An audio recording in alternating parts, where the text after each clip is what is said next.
Hello bankers, very good evening. स्वागत है आप सभी का हमारे official YouTube channel GIB CIB वाला पर। रात के 8 बज चुके हैं और मैं भास्कर मिश्रा आपके लिए सीआईबी एबीएफएम का एक इंपॉर्टेंट टॉपिक सीरीज लेकर हाजिर हूं। इंपॉर्टेंट सेशन है, इंपॉर्टेंट टॉपिक है और ये एक नए मॉड्यूल से संबंधित है। नया मॉड्यूल यानी कि मॉड्यूल बी आज शुरू करने जा रहे हैं हम लोग, आज स्टार्ट करने जा रहे हैं। मॉड्यूल बी यानी कि advance concept of finance management और उसकी पहली unit financial strategies and financial sources क्या होते हैं। तो क्लास की शुरुआत करते हैं फटाफट। आप सभी साथियों का स्वागत है। आप जितने भी साथी सेशन का हिस्सा बने हुए हैं सभी का तहे दिल से स्वागत। एक रिक्वेस्ट है, आपने अभी तक चैनल को ज्वाइन नहीं किया है तो चैनल को ज्वाइन जरूर करिए साथियों, ठीक है। और सेशन को शेयर करिए, लाइक करिए।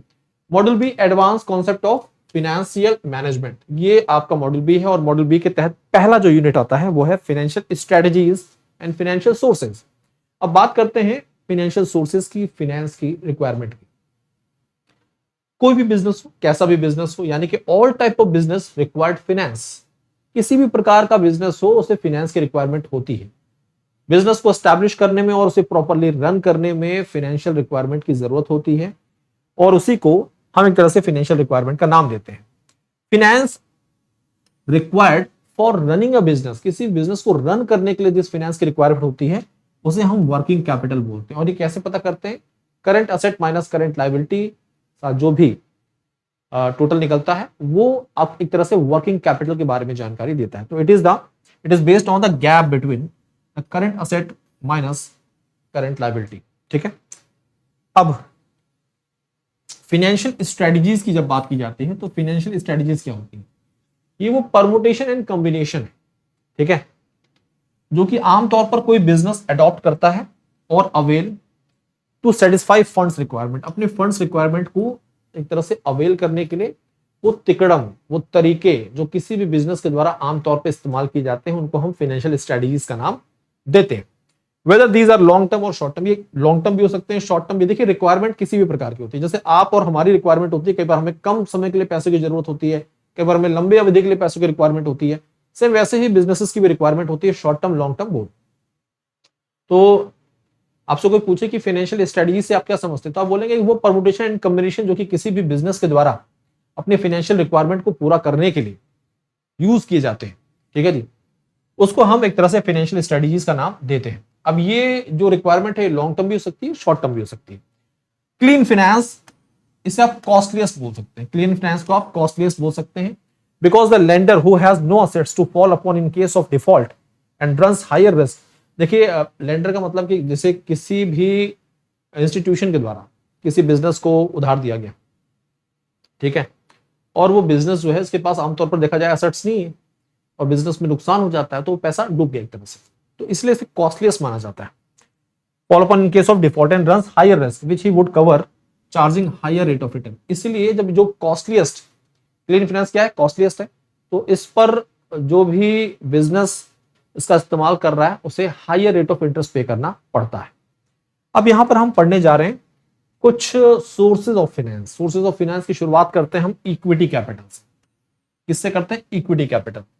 Capital generally means the amount invested for establishing a business which is owned by the promoter, ठीक है। सिंपल सी डेफिनेशन, सरल भाषा में किसी भी कंपनी की बात करें उसके पास जो टोटल कैपिटल है उस कैपिटल को आप अगर इक्वल और स्मॉल पार्ट्स में डिवाइड कर दो तो each equal and small part is known as equity और उस कंबाइंड को क्या बोलेंगे? Equity capital. देखिए equity capital has the following feature as well as advantages. First one is the it is divided into units, each equal and small parts and each part is known as equity shares. Each unit has the same value, इसे क्या बोलते हैं? Nominal value. हर unit की value क्या होगी? Same. जैसे ऐसे समझिए ये कंपनी है, इसकी टोटल कैपिटल 100 रुपीज है।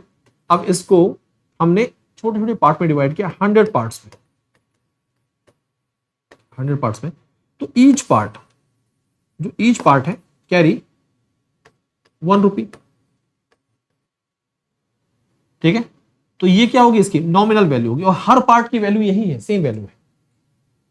आगे equity holder has 2 types of financial right. 2 प्रकार के फाइनेंशियल राइट्स होते हैं इक्विटी होल्डर के पास। Right to income, right to income का मतलब क्या है? कंपनी प्रॉफिट अर्न कर रही है तो डिविडेंड डिस्ट्रीब्यूट करेगी आपको, डिविडेंड का राइट। और दूसरा राइट ये होता है कि कंपनी अगर लिक्विडेट हो रही है तो इनकेस जो भी सरप्लस असेट्स होगा, ठीक है जी, वो इक्विटी होल्डर्स को भी मिलेगा after distribution of the assets to the debenture holders और एंड प्रेफरेंस शेयर होल्डर्स। तो एक ऑर्डर है, पहले डिबेंचर, फिर प्रेफरेंस शेयर, फिर इक्विटी। तो दो प्रकार के फाइनेंशियल राइट्स हैं, एक तो right to income dividend and right to retaining surplus asset, okay, in case of liquidation. Additionally they also have voting rights, इनके पास वोटिंग राइट्स भी होते हैं, देखिए ये वोटिंग राइट्स भी होते हैं इनके पास, except in case of differential voting right shares, okay. अब all subscribers to the equity shares are governed by a common documents, सही बात है।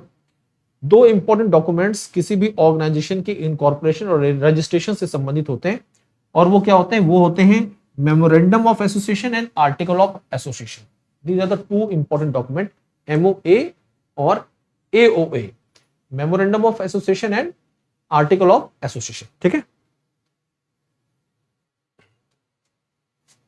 सेकेंड टाइप जो सोर्स है उसको हम पढ़ रहे हैं internal एक्यूरेल्स।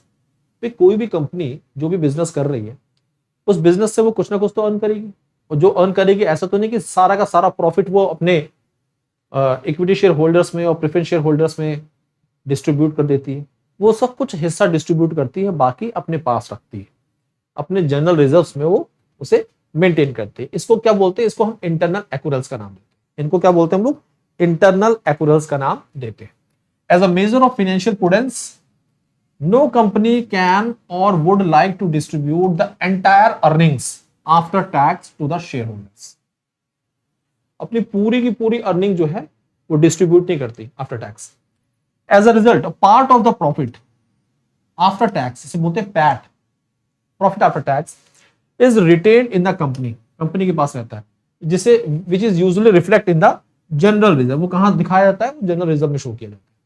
These retained profits are internal accruals of the company। इनको क्या बोलता है, इंटरनल एक्यूरेल्स बोलता है। इंटरनल एक्यूरेल्स के बहुत सारे एक तरह से एडवांटेजेस भी हैं, ठीक है, और कुछ डिसएडवांटेजेस भी हैं।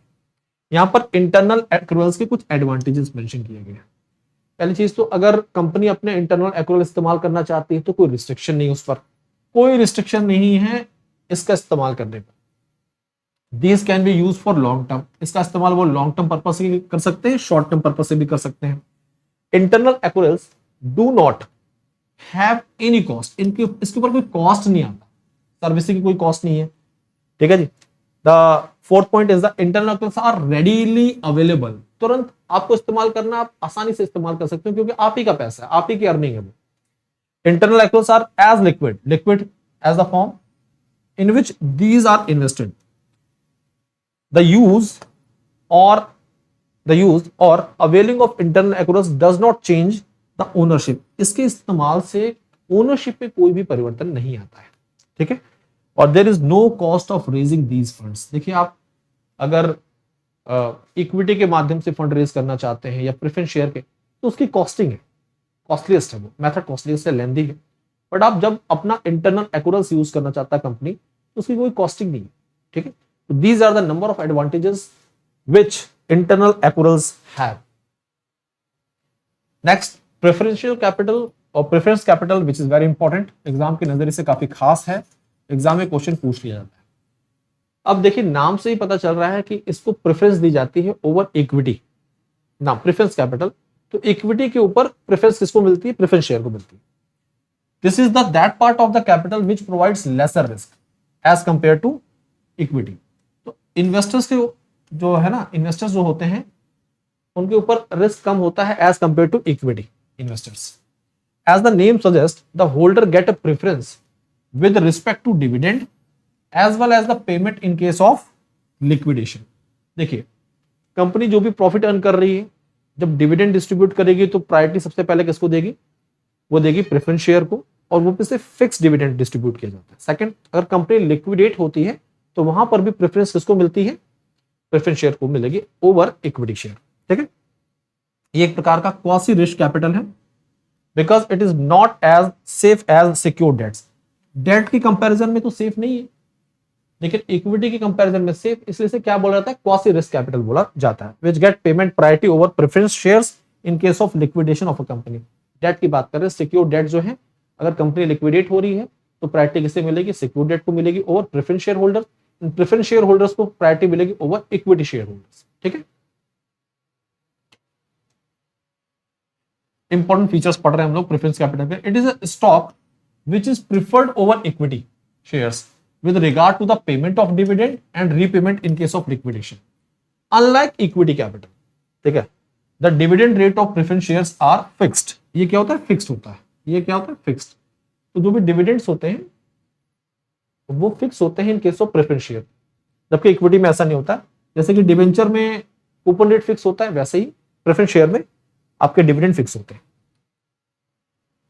ओके, अब बात कर रहे हैं प्रेफरेंस शेयर के अंतर्गत कम्युलेटिव प्रेफरेंस शेयर क्या होता है।